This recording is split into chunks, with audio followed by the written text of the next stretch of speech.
এখন রাত্রি,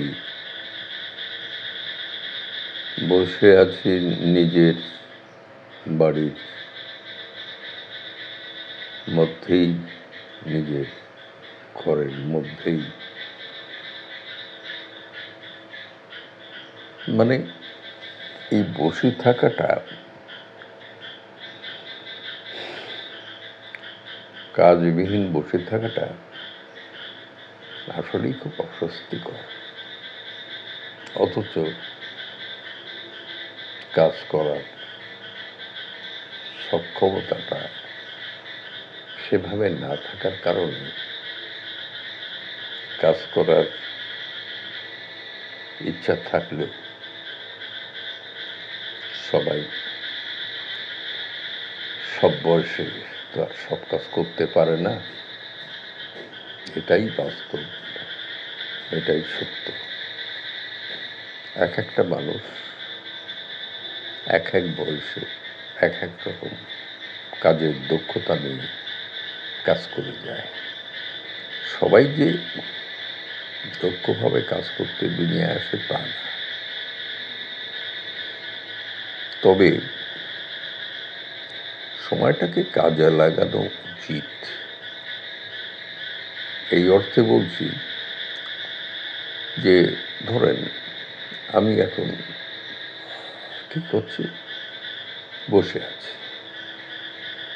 শুধু শুধু বসে থাকা অথবা একটা বই পড়া অথবা কিছু লেখালেখি করা সবগুলোই কিন্তু কাজ। এখন যদি বলেন যে এ বয়সে সব কাজ করতেই হবে, তার কি কোনো মানে আছে নাকি? এখন কেউ যদি শুয়েও থাকে, কে কাকে নিষেধ করছে?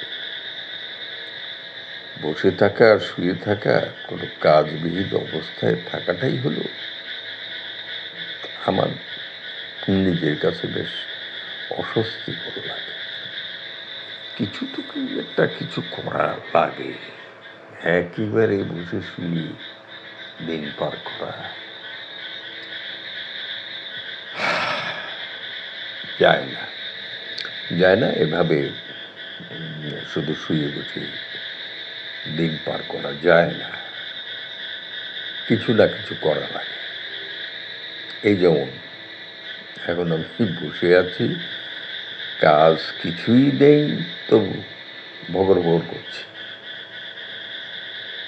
এখন ভগর ভগর ধরেন সামনে কেউ মানুষ নেই, তারপরেও নিজে নিজে বকা। এখন কোনো মানুষ যদি নিজে নিজে,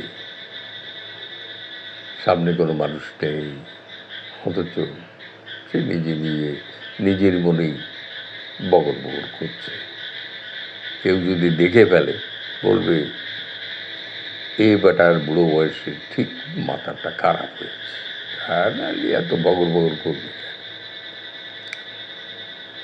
একদিনকার একটা ঘটনা বলি। আমি আমার ওই কিছু প্রাকৃতিক সার তৈরির জন্যে, প্রাকৃতিক সার বলতে জৈব সার আর কি। এই জৈব সারটা ধরেন গাছগাছালির পাতা টাতা পচা দিয়ে যে সারটা তৈরি করা যায়, সেটাকে পচিয়ে মোটামুটি সেটাকে সারের উপযোগী করে নিয়ে গাছে ব্যবহার করলে এটা প্রাকৃতিক সার হিসেবেই গণ্য হয়। আর এর সঙ্গে যদি ধরেন গোবর টোবর এসবগুলো করা যায়, তো আরও একটু ভালো মানের সার হয়। এগুলো হচ্ছে সব প্রাকৃতিক সার বা জৈব সার।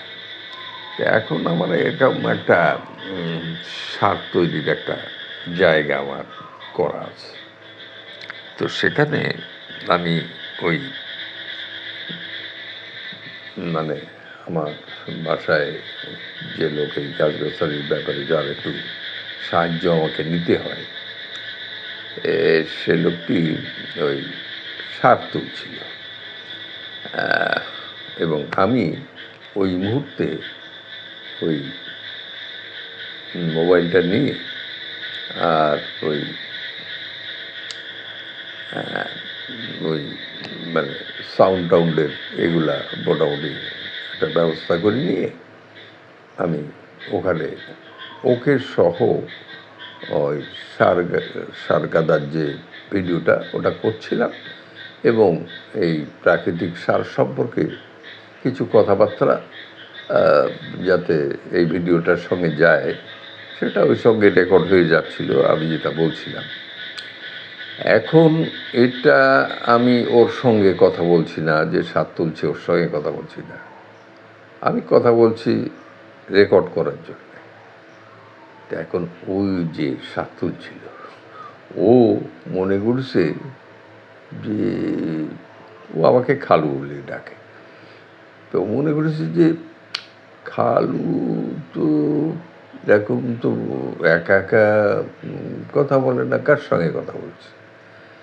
অথচ আমি এদিকে ওই সার সম্পর্কে বলছি যে প্রাকৃতিক সারটা কিভাবে তৈরি করা যায়, এটার সহজ একটা শর্টকাট রাস্তা হলো কারোর বাড়িতে যদি গাছগাছালি থাকে বেশি, এবং সেটা গাছ হোক গাছের পাতা হোক, এগুলোকে পচাতে পারলে, এবং আমি যেভাবে করছি এভাবে শর্টকাটে একটা হাউস মতন করে দিয়ে তার মধ্যে পচাতে পারলে এটা একটা প্রাকৃতিক সার হয়, এবং সারটা উঠানো হচ্ছে গাছগাছালি গোড়ায় দেয়া হচ্ছে।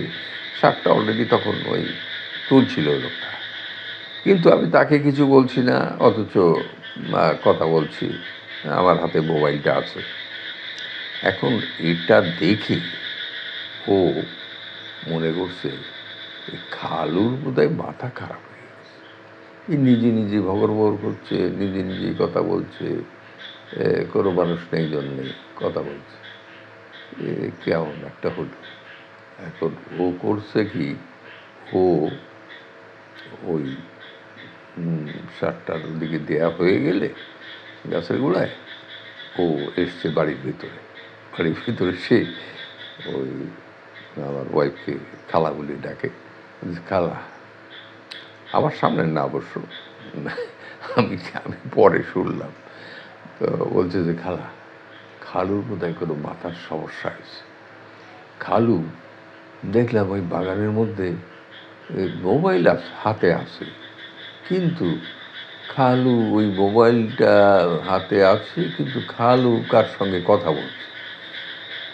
খালু একা একা এরকম বকতেছে কেন খালা, আপনি কি দেখেছেন এরকম একা একা এরকম বগর করছে?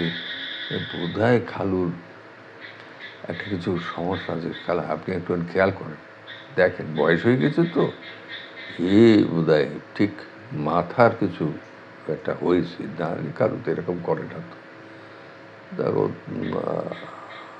আমার ওয়াইফ সে মোটামুটি বুঝতে পেরেছে, আজ করতে পারছে যে বোধহয় লোক ভিডিও করছিল, এই জন্যই বোধহয় কথা বলছিল, ও সেটা তো বোঝে না, ও মনে করেছে বোধহয় এটাই হচ্ছে। তা আমার সঙ্গে পরে যখন বলছে, আমি তো শুনে হাসবো না কি করবো আমি বুঝতে পারছি না। বললাম যে এরকমও হয়, মানে আসলে মানুষের এক একজনের বোধ বুদ্ধির জায়গা থেকে বা বুঝতে না বুঝতে পারার কারণ থেকে সে মনে মনে একটা কল্পনা করিয়ে দেয় যে নিশ্চয়ই কিছু একটা। তো যাই হোক, এটা গল্পটা করলাম কেন, এরকম ঘটনা বহু ঘটে। এক একজন মানুষ তারা জগতে অনেক কিছুই দেখে, বিভিন্ন জায়গায় বিভিন্ন চলাফেরা, বিভিন্ন স্থানে যাওয়ার মধ্য দিয়ে নতুন নতুন সে অনেক কিছু দেখে, যেটা সম্পর্কে তার কোনো ধারণা নেই বা জ্ঞান নেই বা সম্পর্কে জানে না, কিন্তু একটা মন্তব্য সে করে বসে, সেটা কিন্তু না বুঝে শুনে, এবং এই না বুঝে শুনে একটা মন্তব্য করা না বা নিজের একটা মতামত জাহির করা, এটা কিন্তু অহরহই হয়। ওই গাল গপ্প বলে না, এই আমাদের দেশে কোনো জায়গায় কোনো কিছু ঘটনা ঘটলে ওই ঘটনা আপনি যদি সরেজমিনে দেখেন সেটা হিসাব পাবেন একরকম, আর এটা একজন দেখে এসে একজনের সঙ্গে গল্প করল, সেখানে কিছুটা সত্য থাকলো। আর একজনের যখন ওই যে ব্যক্তি শুনলো তার কাছ থেকে, সে যখন আর একজনের সঙ্গে গল্প করছে, তখন করছে কি, সে মোটামুটি ওই মানে তাতে আর একটু রং চং মিশিয়ে আর এক রকম বলছে, কিন্তু মূল যে ব্যাপারটা, সে ব্যাপারটা কিন্তু আর থাকছে না। সে জিনিসটার অনেক কিছু ঘটনা এর মধ্যে চলে আসছে, যেটা আসলে ঘটেনি। তো এভাবেই গালগপ্প আমাদের দেশে প্রচলিত আছে। গালগপ্প অনেকে করেন, আর এই গপ্পটা বিশেষ করে চায়ের দোকানে দোকানে বেশ চলে, বেশ চলে। এই ৫-৭ জন চায়ের দোকানে জমিয়ে ভিড় করেছে, সেখানে এক একজন এক এক রকম মন্তব্য করছে। কেউ রাজনীতি, কেউ সমাজনীতি, কেউ ধরেন একটা বিষয়ে কোনো দেশে ঘটেছে সে সম্পর্কেও অনেক অনেক কিছু আপনার সামনে এমনভাবে বলবে মনে হচ্ছে যেন ওইটি সত্যি, কিন্তু আসলে মূল জিনিসটার ভিতরে যাওয়া মানে অনেক সময় কঠিন হয়ে যায়।